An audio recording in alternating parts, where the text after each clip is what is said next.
সিনেমার শুরুতে আমরা রিনা নামক একটি মেয়েকে দেখতে পাই যে ভীষণ উদাস এবং মনমরা ছিল। তার কারণ শৈশবে তার বাবা মা আলাদা হয়ে গিয়েছিল, সেই কারণে রিনা ভীষণ উদাস ছিল। এরপর যখন বড় হয় সে তার মা থেকে আলাদা হয়ে থাকতে শুরু করে। সে একটা অফিসে জব করত, কিন্তু বিশেষ কারণে তাকে ওই জব থেকে ছেঁটে ফেলা হয়। সে কারণে রিনা বাড়িতে একা থাকতো এবং বেশ ডিপ্রেসড থাকতো। সে অনেক কোম্পানিতে জব পাওয়ার চেষ্টা করে, কিন্তু সব কোম্পানি তাকে রিজেক্ট করে দেয়। সে কারণে সে আরো বেশি ডিপ্রেশনে চলে যায়। একদিন রিনার বাড়িতে একটি চিঠি আসে। এই চিঠিটি অ্যাকচুয়ালি ছিল একটি চাকরির অ্যাপয়েন্টমেন্ট। এই চাকরিটা বড় অদ্ভুত ছিল, তার কারণ রিনাকে দূরে একটা গ্রামে গিয়ে চাকরানি বা মেডের কাজ করতে হবে। রিনা মেড হিসাবে কাজ করার সিদ্ধান্ত নিয়ে নেয়, তার কারণ এই সময় তার টাকা দরকার ছিল ভীষণ। পরদিন রিনা ওই গ্রামে যাওয়ার জন্য তৈরি হয়, সেজন্য সে একটি বাসে উঠে পড়ে। কিন্তু সে দেখতে পায় যে ওই বাসটিতে সে ছাড়া আর কেউই বসেছিল না। এক সময় বাসটি গন্তব্যস্থানে পৌঁছায় এবং রিনাও তার গন্তব্য গ্রামে পৌঁছায়। সে দেখতে পায় যে বাসের কন্ট্রাক্টর একজনের সঙ্গে কথা বলছে, আর ওই ব্যক্তি রিনার সামনে এগিয়ে আসে। সে বলে যে তার নাম প্যাটিট, আর সেই রিনাকে এই চাকরিতে অ্যাপয়েন্টমেন্ট পাঠিয়েছে। অ্যাকচুয়ালি প্যারিটের বাড়িতে রিনাকে মেড হয়ে কাজ করতে হবে। এরপর প্যারিট রিনাকে একটি জঙ্গলের রাস্তায় তার গ্রামের পথে নিয়ে যায়। রিনা প্যারিটকে জিজ্ঞেস করে, তোমরা শহর থেকে দূরে একটা নির্জন গ্রামে কেন থাকো? তখন প্যারিট বলে যে এখানে তারা চাষবাস করে শিকার করে জীবিকা নির্বাহ করে, তাই তাদের শহরে যাওয়ারও কোনো প্রয়োজন নেই। প্যারিট এবং রিনা একে অপরের সঙ্গে কথা বলতে বলতে ওই গ্রামে পৌঁছে যায়। গ্রামটি ছিল যথেষ্ট শান্তিপূর্ণ এবং ছোট। গ্রামের মহিলারা রিনাকে স্বাগত জানায়। প্যারিটের বোন মারিয়া রিনাকে তার কামরা দেখায়, যে কামরায় রিনা থাকবে। মারিয়া রিনাকে বন্ধুত্বপূর্ণভাবে জড়িয়ে ধরে, যাতে রিনা ভীষণ খুশি হয়। রিনা যখন প্যারিটের ফ্যামিলির সঙ্গে খাবার খাচ্ছিল, সে দেখতে পায় তার ফ্যামিলি মেম্বাররা সবাই ঈশ্বরের কাছে প্রার্থনা করছিল। অর্থাৎ প্যারিটের ফ্যামিলিরা সবাই ঈশ্বরের ভক্ত ছিল। প্যারিটের বোন মারিয়া রিনাকে তার কাজ বুঝিয়ে দেয়। এরপর দেখা যায় রিনা এবং মারিয়া খুব ভালো বন্ধু হয়ে যায়, আর রিনা এই গ্রামে এসে ভীষণ খুশি হয়। শহর থেকে বহু দূরে এই জায়গায় তাকে বেশ ভালো লাগে। রাতে যখন রিনা তার দাঁত পরিষ্কার করছিল, সে পাশের কেবিনে একটি মেয়ের আর্তনাদ শুনতে পায়। রিনা ভীষণ ভয় পেয়ে যায়। ওই কেবিন থেকে কোনো একটা মেয়ের আর্তনাদ রিনা মাত্র একবার শুনতে পেয়েছিল, তাই সে এটাকে গুরুত্ব না দিয়েই ঘরে চলে যায়। পরদিন সকালে রিনা যখন পাশের পুকুরে চান করছিল, তখন দেখা যায় দুটি ছেলে তার দিকে তাকিয়েছিল অদ্ভুতভাবে। রিনা তাদের দেখে ভীষণ ভয় পেয়ে যায়, কিন্তু ওই দুটি ইয়ং ছেলে তার কোনো ক্ষতি করে না, তারা চলে যায়।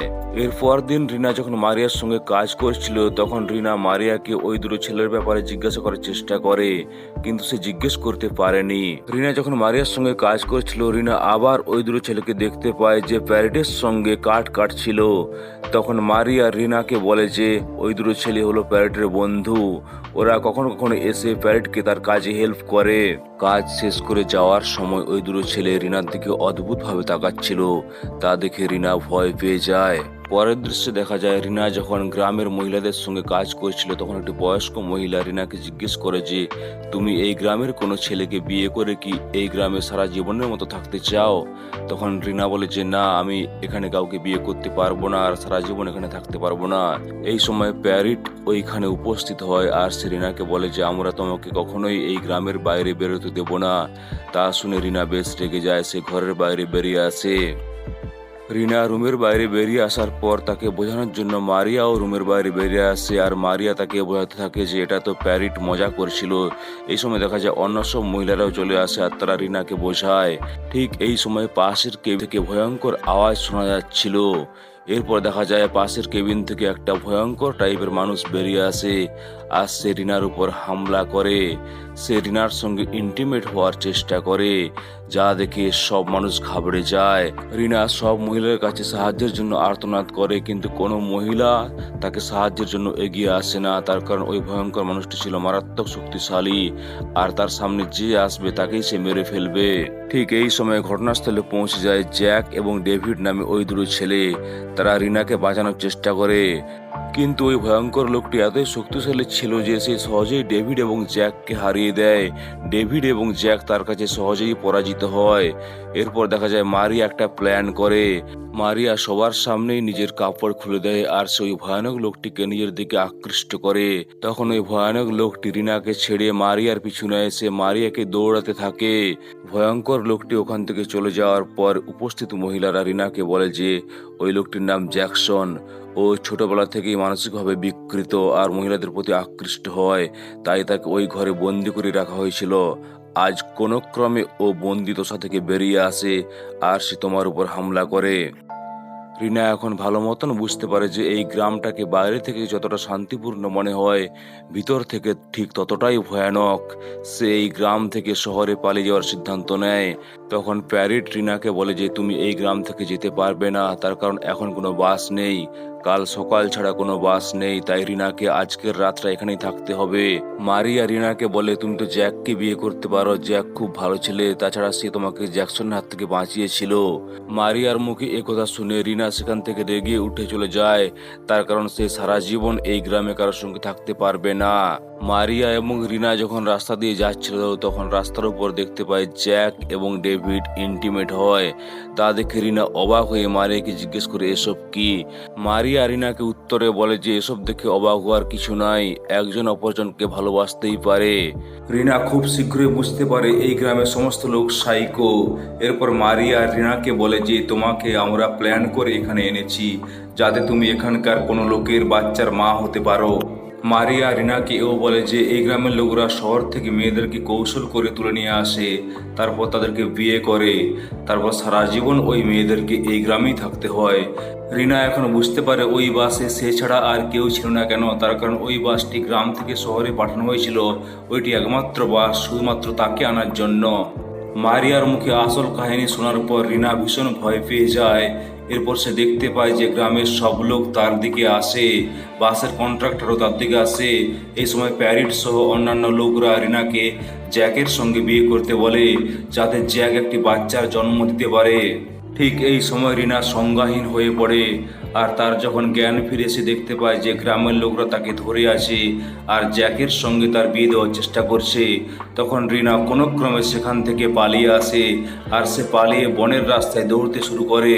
রিনা জঙ্গলের রাস্তা বরাবর দৌড়তে শুরু করে যাতে সে হাইওয়ে পর্যন্ত পৌঁছে যায় আর হাইওয়ে ধরে সে সহজ যেতে পারে। অন্যদিকে জ্যাককে দেখা যায় সে তার সঙ্গীর সাথে নিয়ে জঙ্গলের মধ্যে রিনার খোঁজ করতে থাকে। রিনা যখন জঙ্গলে ছুটছিল তখন একজন অপরিচিত কেউ তার মাথায় আঘাত করে আর রিনা আবার অজ্ঞান হয়ে যায়। তার যখন জ্ঞান ফিরে আসে সে দেখতে পায় তার সামনে একজন বৃদ্ধ মহিলা আগুন জ্বালিয়ে বসে আছে। তখন রিনা তাকে জিজ্ঞেস করে যে তুমি আমার উপর আক্রমণ করেছিলে কেন। তখন ওই বৃদ্ধ মহিলাটি বলে আমি ভেবেছিলাম কোনো লোক আমার উপর আক্রমণ করতে চাইছে, তাই আমি আত্মরক্ষার জন্য তোমার উপর আক্রমণ করি। তারপর বুঝতে পারি যে তুমি একটা মেয়ে। এরপর রিনা ওই বয়স্ক মহিলাকে তার দুঃখের কাহিনী শোনায়। সে বলে যে ওই গ্রামের একটি লোক তাকে বিয়ে করতে চায়। তখন ওই বয়স্ক মহিলাটি রিনাকে বলে যে তোমার বাঁচার উপায় নেই, তার কারণ এই জঙ্গলটি অনেক বড়, তাই তুমি আর শহরে যেতে পারবে না আর ওই গ্রামের লোকেরাও তোমাকে ছাড়বে না। পরের দৃশ্যে দেখা যায় জ্যাক তার দলবল নিয়ে ওই বয়স্ক মহিলার কাছে আসে আর তারা রিনার কথা জিজ্ঞেস করে। তখন ওই বয়স্ক মহিলা বলে যে এখানে কোনো মেয়ে আসেনি। এরপর দেখা যায় জ্যাক তার দলবল নিয়ে সেখান থেকে চলে যায়। অ্যাকচুয়ালি ওই বয়স্ক মহিলা রিনাকে তার ঝোপড়িতে লুকিয়ে রেখেছিল। জ্যাক তার দলবল নিয়ে সেখান থেকে পালিয়ে যাওয়ার পর রিনা ঝোপড়ি থেকে বেরিয়ে আসে। তখন ওই বয়স্ক মহিলা রিনাকে তার দুঃখের কাহিনী বলে। সে বলে যে তাকেও ওই গ্রামের লোক শহর থেকে নিয়ে এসেছিল বিয়ে করার জন্য, তারপর সে নিজের দুটো চোখই নষ্ট করে দেয়। এরপর ওই গ্রামের লোক অন্ধ মেয়ের সঙ্গে ওই গ্রামের লোকের সঙ্গে বিয়ে দিতে চায়নি। এরপর থেকে সে অন্ধ হয়ে এই জঙ্গলে থাকে। বয়স্ক মহিলাটি রিনাকে বলে যে তুমি যদি ওই গ্রামের লোকের থেকে বাঁচতে চাও তাহলে নিজের জিভ কেটে ফেলো। এরপর রিনা একটি কাঁচি দিয়ে নিজের জিভ কেটে ফেলে। তারপর সে সারা জীবনের জন্য ওই জঙ্গলে বয়স্ক মহিলার সঙ্গেই থাকে।